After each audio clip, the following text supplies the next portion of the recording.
Overthinking is like a mental prison. You keep replaying the past, worrying about the future, and questioning every single decision you make.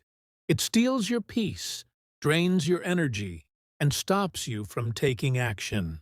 The truth is, overthinking doesn't solve problems. It multiplies them in your head until they feel bigger than they really are.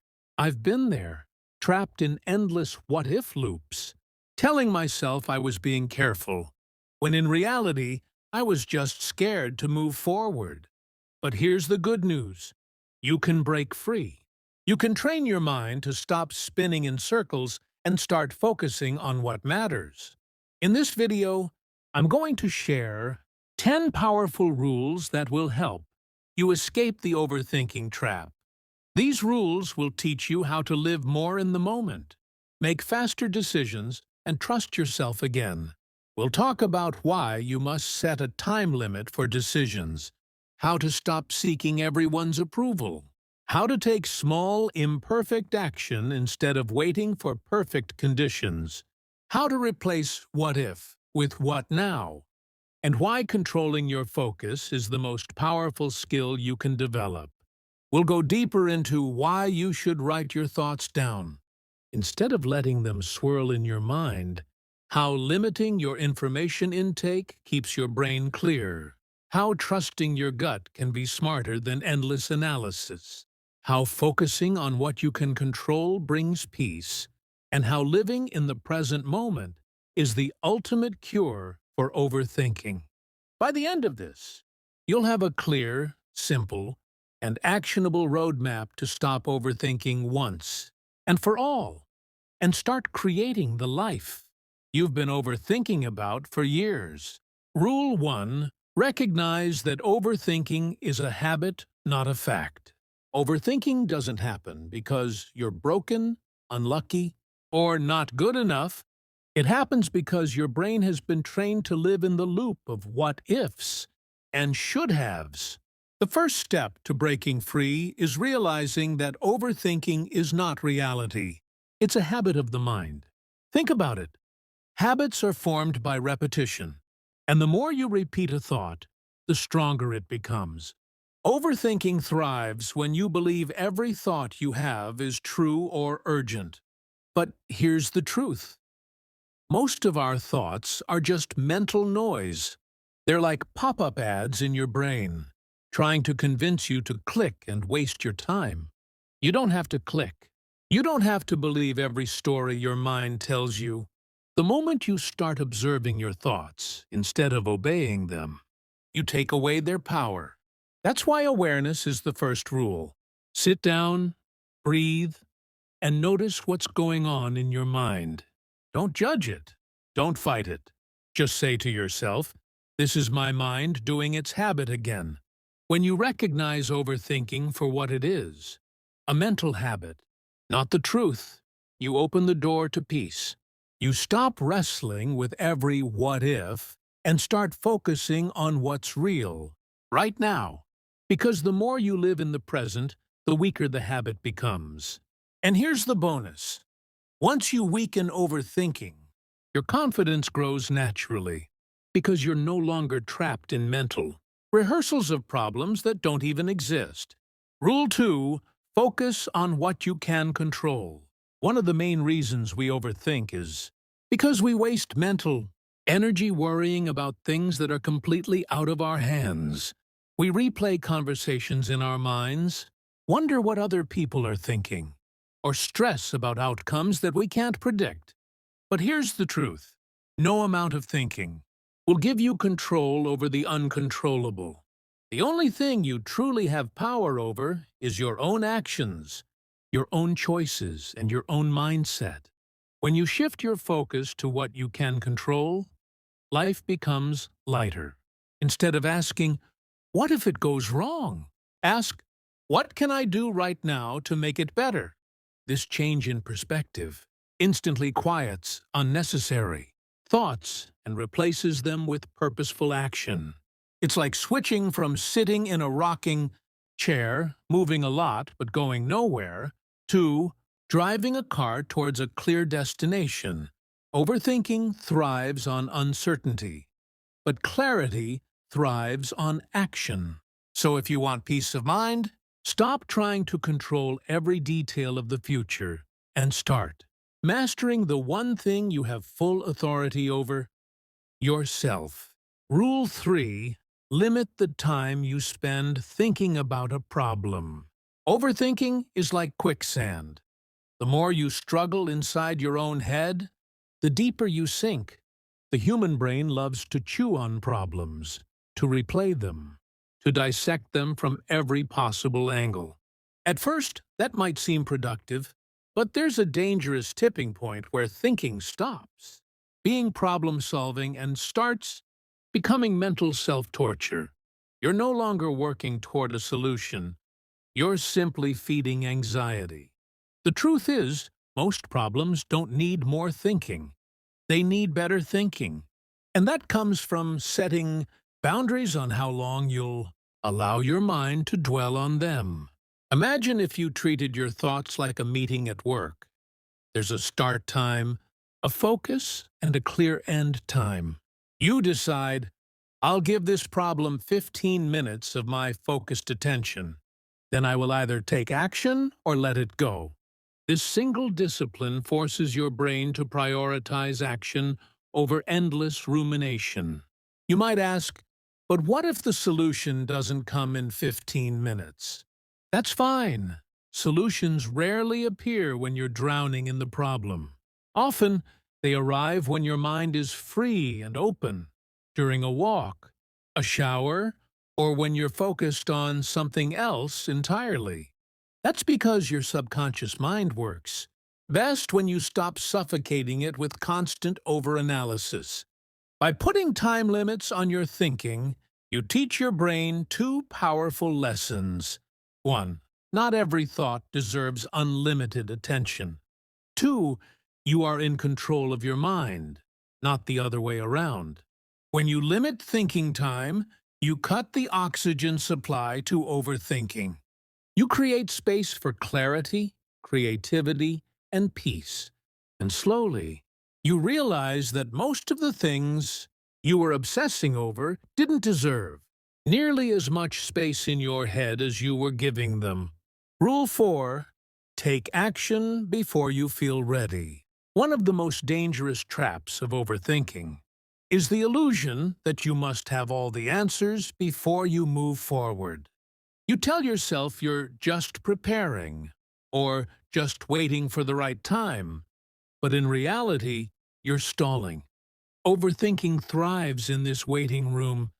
It feeds on your hesitation. It convinces you that one more hour of research, one more day of planning, one more week of thinking will finally bring certainty. But here's the uncomfortable truth. Certainty almost never comes before action. Think about it. How many times in life have you looked back and realized the clarity you were searching for only appeared after you started? You learned by doing. You figured things out in motion. But when you sit frozen, waiting for perfection, you hand the steering wheel of your life to fear. Action is the enemy of overthinking, because it forces your mind to shift from imagining scenarios to engaging with reality. You stop living in what-if land and start dealing with what is. Even small actions, sending that email, making that phone call, starting that first draft, shrink the problem in your head, because suddenly it's not just theory anymore. It's something you're actually working on. Yes, taking action without feeling ready is uncomfortable. It exposes you to mistakes, to uncertainty, to outcomes you can't fully control. But here's the paradox. The very uncertainty you fear is what teaches you, strengthens you, and moves you forward. You can read 100 books about swimming, but you'll never truly learn until you get in the water. So the next time you find yourself thinking in circles, set a hard rule for yourself. Act within the next hour. Send the message, book the appointment, write the first sentence. Do something that moves the needle. no matter how imperfect. Because the longer you wait, the louder your doubts get, and the louder your doubts get, the more they paralyze you. Progress doesn't belong to the smartest or the most prepared. It belongs to those who are willing to take imperfect action and learn along the way. Every time you move, even if it's messy, you weaken the grip of overthinking and build the muscle of decisiveness. Rule 5. Stop chasing every what if. Overthinking has a favorite weapon, and its name is infinite possibilities. Your brain starts asking questions it can't answer. What if I fail? What if I succeed and can't handle it? What if people laugh at me? What if I make the wrong choice? What if, what if, what if? And before you know it, you're trapped in a maze of imaginary scenarios, each one pulling you further away from the actual decision you need to make. Here's the dangerous thing about what ifs. They sound reasonable. They disguise themselves as caution, as responsibility, as being thorough. But in reality, most of these questions aren't preparing you. They're stalling you. And the more you chase them, the further you drift from reality, because you're no longer responding to what's actually happening. You're responding to situations that exist only in your head. Successful people think about possibilities too, but here's the difference. They know when to stop. They run the scenarios, pick the most probable one, and then commit to a decision. They understand that chasing every potential outcome is a never-ending loop, because no matter how many questions you answer, your brain will find 10 more. You need to set a limit on how far you allow your mind to wander. If you catch yourself imagining outcomes beyond the second or third step ahead, pull yourself back. Ask, is this happening right now? Do I have real evidence for this scenario? Can I take action on it today? If the answer is no, drop it. Why? Because every minute spent on a far-fetched what if is a minute stolen from the real work in front of you. It's mental energy spent on shadows instead of substance. Worse, your brain doesn't know the difference between imagination and reality. If you keep picturing disaster, your body will start reacting as if it's already happening. You'll feel stressed, drained, and less capable of taking the very actions that could move you forward. The truth is, life will always carry unknowns. You can't predict every twist, every turn, every challenge.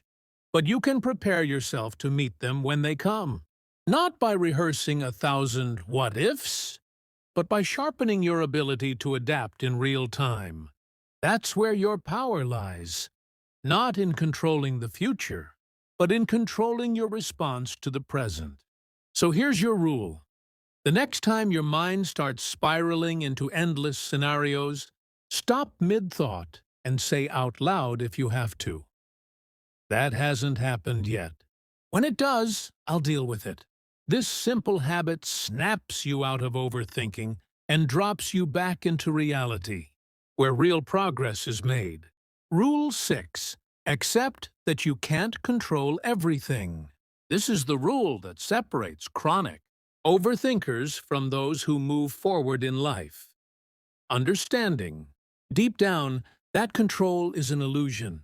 Overthinking thrives on the belief that if you just analyze enough, plan enough, or predict enough, you can somehow prevent every mistake, every failure, every heartbreak. But life doesn't work like that. You can prepare, you can act wisely, you can minimize risk, but you can never remove uncertainty entirely. The truth is, most of what you try to control is not yours to control. You can't control how people see you. You can't control the economy. You can't control every outcome of a decision or how the world reacts to your choices. And the harder you try, the more exhausted you become. Mentally, emotionally, even physically. Overthinking is your brain's way of clinging to the illusion of safety. But in reality, it's building a cage. The bars aren't steel. They're made of fear and what-ifs, but they're just as effective at keeping you trapped. Think about how much time you've lost trying to play every role. The predictor, the fixer, the fortune teller, the rescuer. Every mental replay of the past is you trying to change something that's already done. Every endless rehearsal for the future is you trying to force something that hasn't even happened yet. And in that struggle, you miss the only thing you truly can control: your actions in this moment. High performers, leaders, and creators share a common trait. They know where their power ends. They draw a line between what's mine and what's not mine. They invest their energy into what they can directly influence, and they release the rest. This isn't about giving up. It's about freeing up, freeing your mind from chasing impossible. Control so you can actually do the things that matter. Here's the mental shift. Instead of asking, "How do I control this?" I start asking, "How do I respond to this?" That one word, respond, changes everything. It turns you from a desperate micromanager of life into a steady navigator. You stop trying to change the wind, and instead, you adjust your sails, accepting that you can't control. Everything doesn't make you powerless. It makes you unstoppable. Why? Because you stop wasting your mind's energy on the uncontrollable and pour all of it into actions that can move the needle in your life. And here's the paradox. When you stop trying to control everything, you often influence far more than you ever did before. So the next time you catch yourself spiraling, wondering, worrying, rehearsing, pause and say, "This is not mine to control, but I can control my next move." Then take that move, no matter how small. That's how you break the cycle. That's how you win, not by controlling the world, but by mastering yourself. Rule 7. Turn pain into purpose. Overthinking often blooms in the soil of pain. Past mistakes you replay endlessly. Failures that haunt you at night. Regrets that whisper, "If only." The human mind does this because it's trying to protect you. It believes that if it keeps analyzing the hurt, it can prevent it from happening again. But here's the hard truth. Thinking about the pain over and over doesn't protect you. It preserves it. It keeps the wound open, refusing to let it heal. The people who rise above, the ones you admire, didn't get there because life spared them pain. They got there because they transformed it. Every scar became a lesson. Every heartbreak became clarity. Every failure became a stepping stone. They stopped asking, "Why did this happen to me?" and started asking, "How can I use this?" Pain is energy. You can either let it rot inside you, turning into bitterness, self-doubt, and fear, or you can burn it as fuel. Think about the most powerful stories you've heard. Survivors who built businesses after losing everything. Athletes who came back stronger after injuries. Leaders who rose from nothing. Their success wasn't in spite of the pain, it was because of it. Here's the shift, the moment. You decide your pain will serve you instead of break you. It changes its nature. It's no longer a chain around your ankle. It's the fire under your feet. Overthinking will try to keep you in the first frame of the story.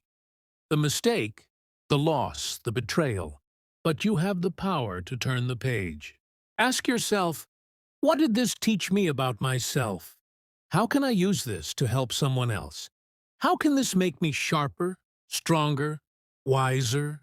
When you start to see pain as raw material for your growth, you stop being its prisoner. You stop sitting in the rubble, and you start building something out of it.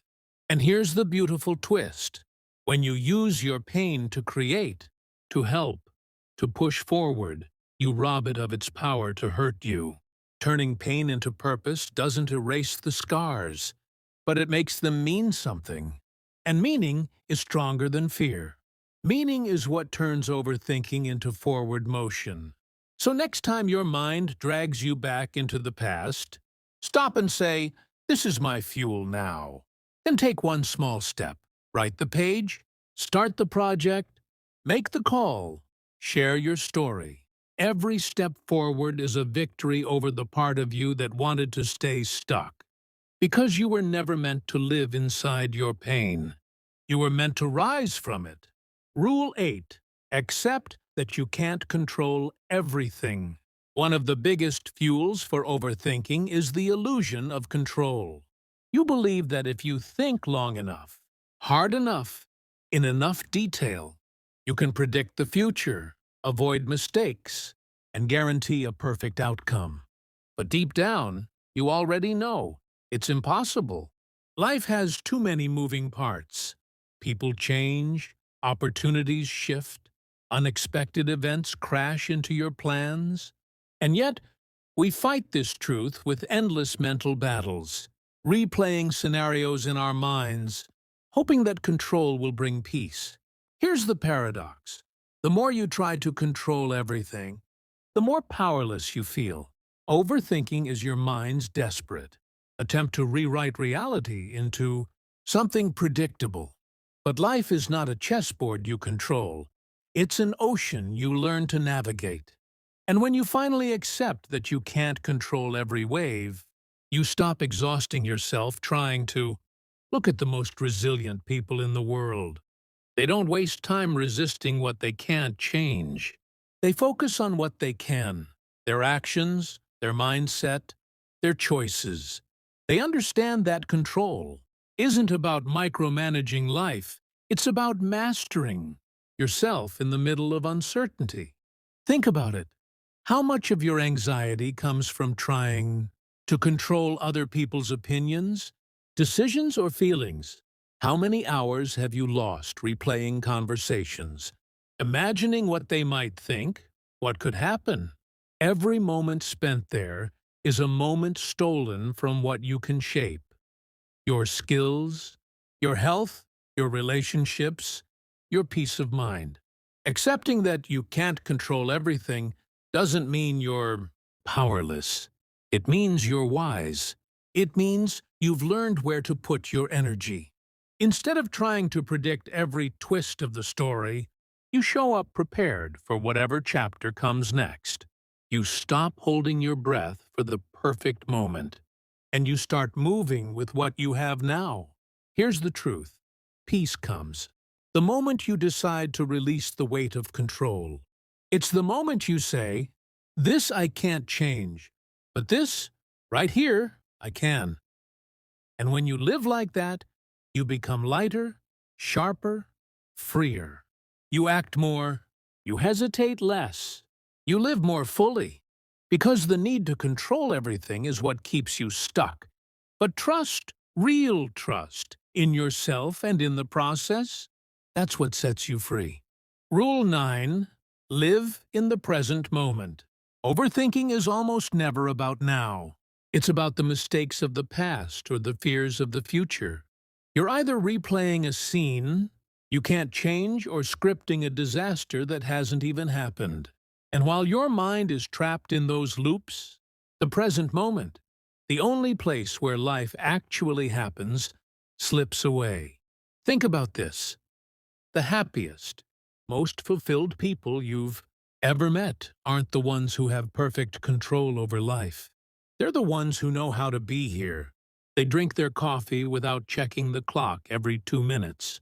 They listen to someone speak without rehearsing their response. They watch the sun set without feeling guilty about their to-do list. They live life in full color because they're in it, not lost in their heads. Overthinking robs you twice. Once, by making you suffer over something that may never happen.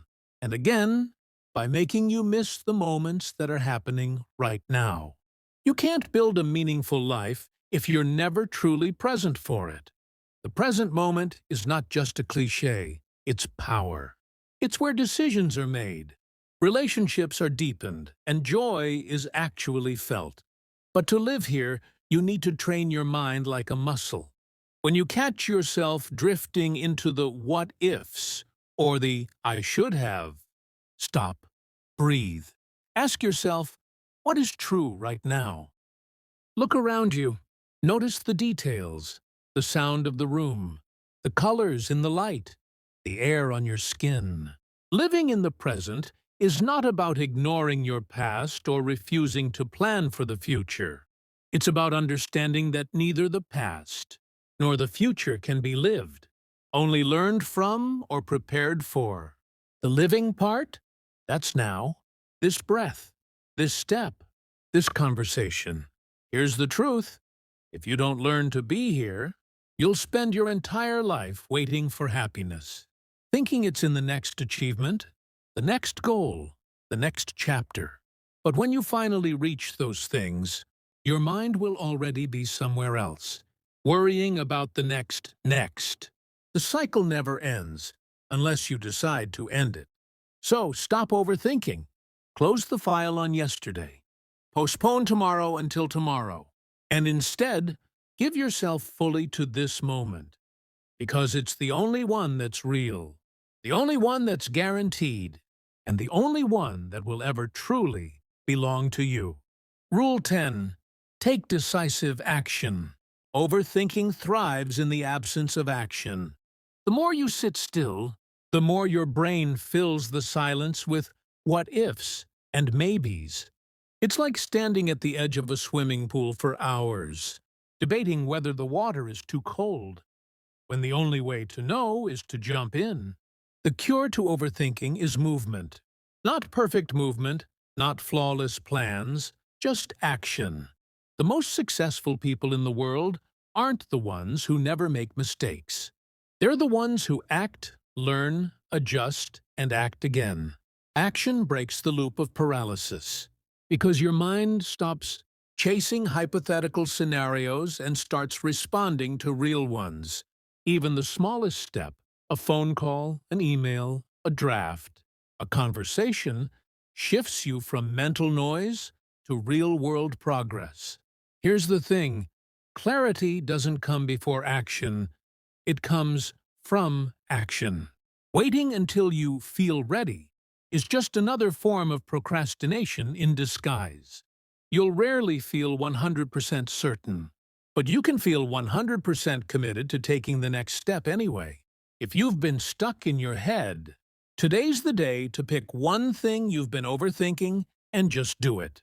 Make the call, send the proposal, sign up for the class, apply for the job, post the video.